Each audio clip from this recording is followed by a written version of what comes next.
What's good? It's your boy Jay. That's me. Let's discuss Smackdown from April the 5th, 2024. The final go-home show to WrestleMania 40. The show was okay for the most part. It could have been better, but it was just okay. So we kicked the show off with a video package of Meek Mill hyping up WrestleMania 40. Then we officially start the show off with the Kevin Owens show, and I wanted to burn my television to the ground. So KO introduces Randy Orton. The two of them poke fun at Logan Paul. Kevin Owens then asked Randy, on a scale of 1 to 10, how much does he dislike Logan Paul? Orton says his is an 11. So then Logan Paul is on the Titantron. He says that he's the Don and he's building empires. He says Randy Orton and KO are wasting their time on Kevin Owens' show, which is true. Logan Paul says he's already thinking about his win at WrestleMania. And then Randy Orton and Kevin Owens, they drop their mics and they go through the crowd to look for Logan Paul across the street. And then Grayson Waller and Austin Theory, they come from under the ring attempting to follow Randy Orton and Kevin Owens. Then Randy Orton and KO, they get into a golf cart and they're heading towards Lincoln Field to find Logan Paul. Who cares? This shit was a waste of time. I really wish we could have gotten a one-on-one match between Randy Orton and Logan Paul. That would have been way better than boring-ass, lame-ass Kevin Owens being involved in this. This shit sucks. And I'm a fan of Randy Orton, and I'm a fan of Logan Paul. But that worthless sack of shit Kevin Owens being involved in this, not good. Not good at all. Moving on, so this leads us into the first match of the night, which was the Andrade the Giant Memorial Battle Royal. Waste of time. Bronson Reed wins. Omos took up Pretty Deadly early on. So it really wasn't even that important, if we're being honest. Just a bunch of love mid-carders. I felt bad for the Creed brothers. I felt bad for Pretty Deadly. Cameron Grimes. Jinder Mahal. Apollo Crews.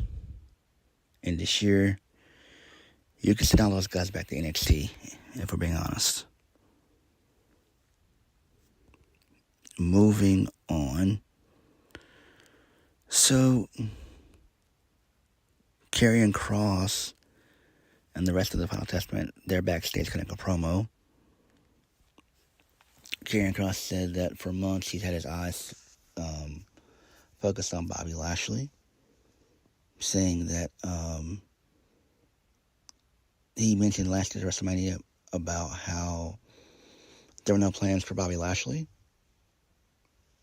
and now there are plans for Bobby Lashley. And he and AOP are going to decimate Bobby Lashley and the Street Profits in a Philadelphia street fight, which is fine. So, makes sense. Moving on. So, Logan Paul, he's out next. He mocks the Philly crowd. He calls them South Jersey. He says they're equally trash. He said whoever made him spend a weekend in Philadelphia needs to be fired. So he makes fun of Randy Orton and Kevin Owens. He says that they're both dummies. He says that Randy Orton has the size of an elephant brain, but the size of his brain is that of a peanut.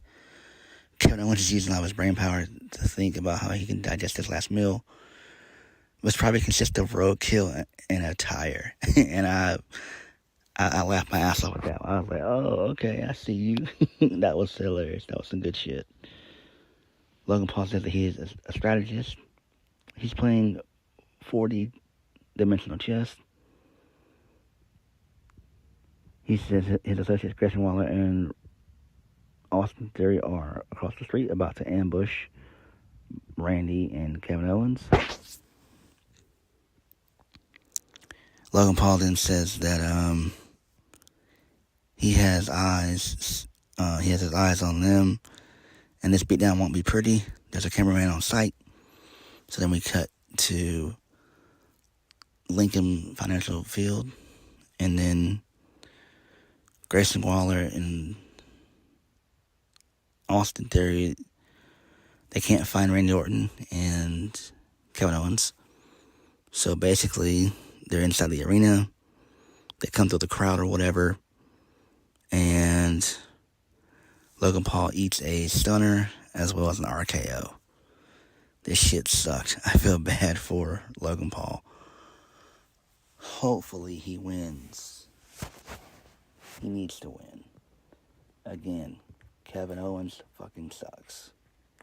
I am so tired of Kevin Owens. So tired. Moving on.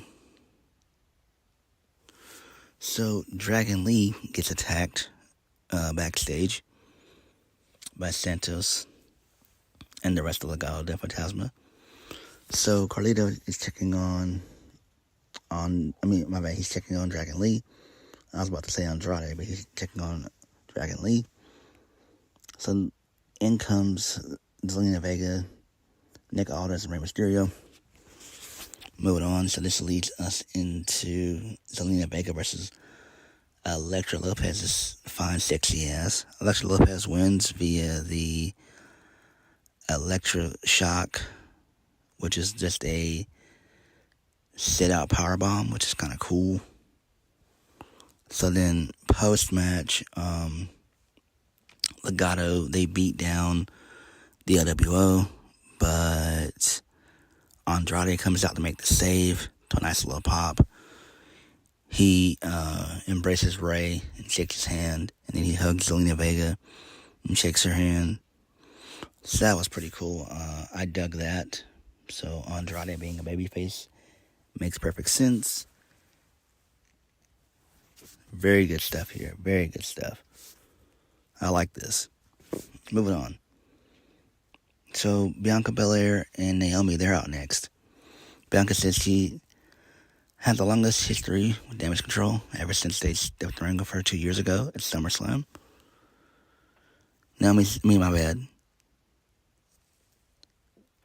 Bianca says she's been fighting Damage Control. She wanted to give up until Naomi showed up. Bianca tells Naomi that Damage Control has been doing too much for far too long. Naomi says that Bianca was getting dragged left and right. Bianca tells Naomi they were dragging her too.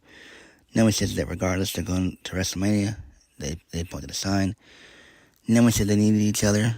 When the glowist wasn't enough, they were outnumbered. Bianca says Damage Control were not expecting Jade Cargill to come through for them.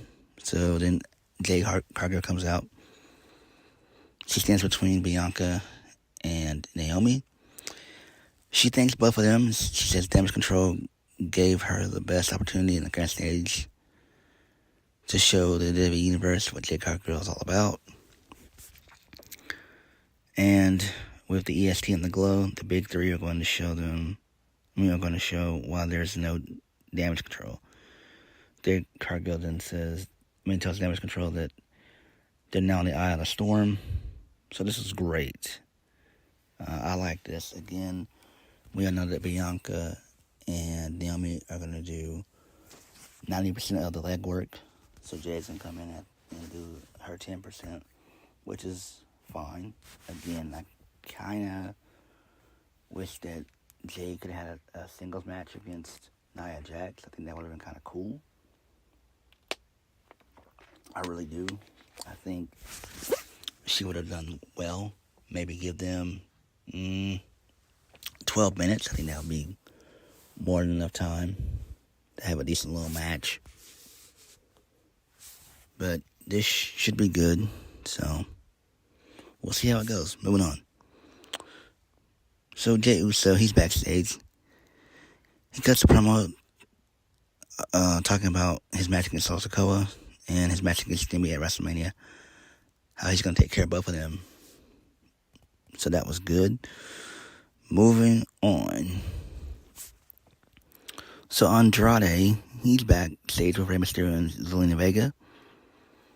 So a WWE official comes in and tells Rey Mysterio and Dragon Lee that Dragon Lee will not be medically cleared for WrestleMania. So Andrade tells Rey not to worry about it. He's gonna be his partner. Carlito tells Rey the same thing. He wanted to know if Rey heard the news about Dragon Lee being injured, and Zelina tells Carlito that they heard, and Andrade will be Rey's tag partners. This is fine. This makes sense. It seems like Carlito was a little bit jealous. That's what I got out of it.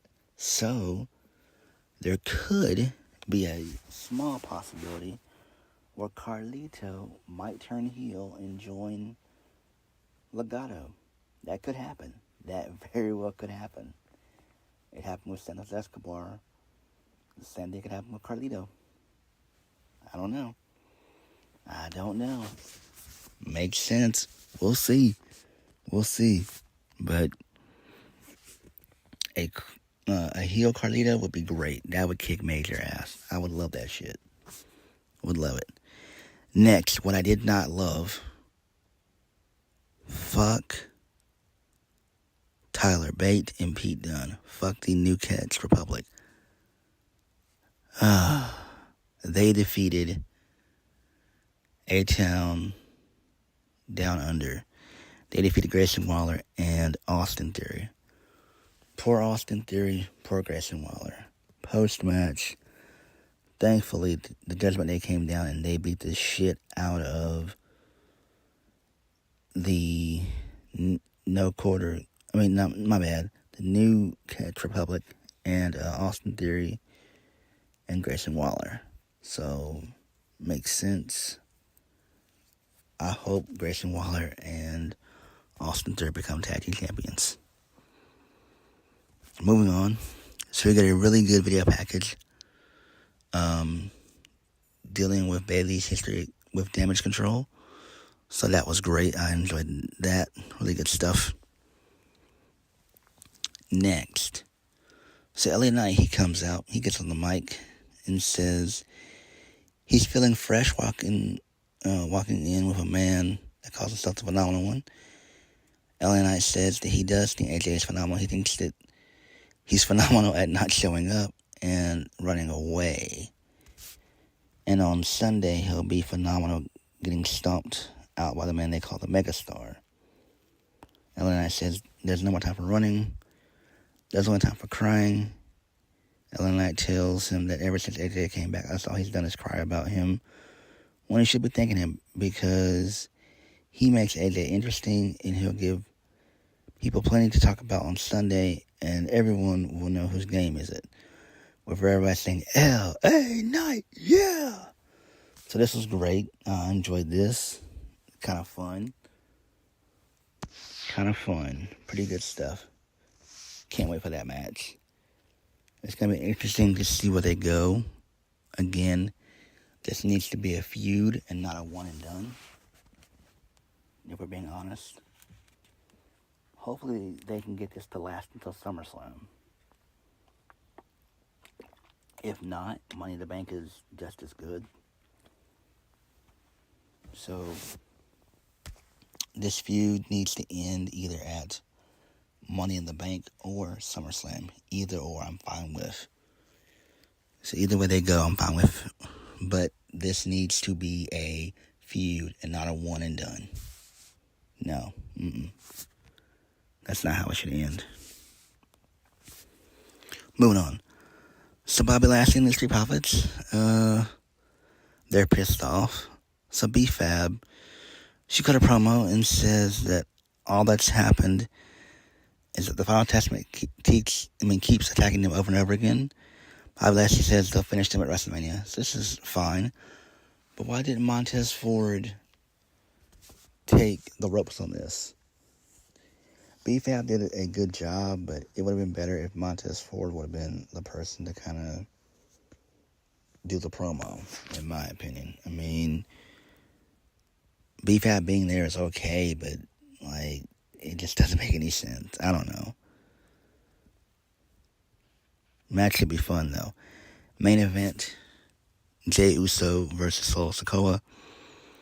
So, Jey Uso wins via DQ because Jimmy gets involved. He attacked Jey. And then Solo and Jimmy, they were going to double team on Jey. Cody and Seth Rollins, they come out to make the save. And they beat down Jimmy Uso. So Cody takes off his weight belt. He whips Jimmy and Solo with it. Jimmy tries to haul ass and dip out, but he's grabbed by Jey. Cody hits the Cody Cutter. Seth uses the weight belt and he whips Jimmy Uso. And then Jey hits the Uso splash on Jimmy.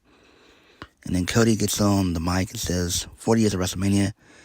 He says he and Seth Rollins are going to slap the final ball so hard that his ego will lift out of his soul. And on Sunday, he's going to dethrone the tribal chief, Roman Reigns. Cody says his dream was to become champion. And on Sunday, when one good story ends, an even better one begins. And then Cody drops the mic, and that was it. So this is fine. This actually makes perfect sense. I am down for this. I'm glad that the baby faces were able to get some comeuppance. It sucks that there was no Rock or Roman, but it makes sense. This was the only way that Cody and Seth Rollins were going to be able to get at least some moniker of revenge on the bloodline. So this actually made perfect sense. All in all, the show was okay for the most part. It could have been better, but this was okay. This will have to do. And WrestleMania should be fun. Night 1 and Night 2 should be fun for WrestleMania 40. I feel like we're going to have a lot of surprises on both nights. But what did you guys think? Like, comment, and subscribe. Peace.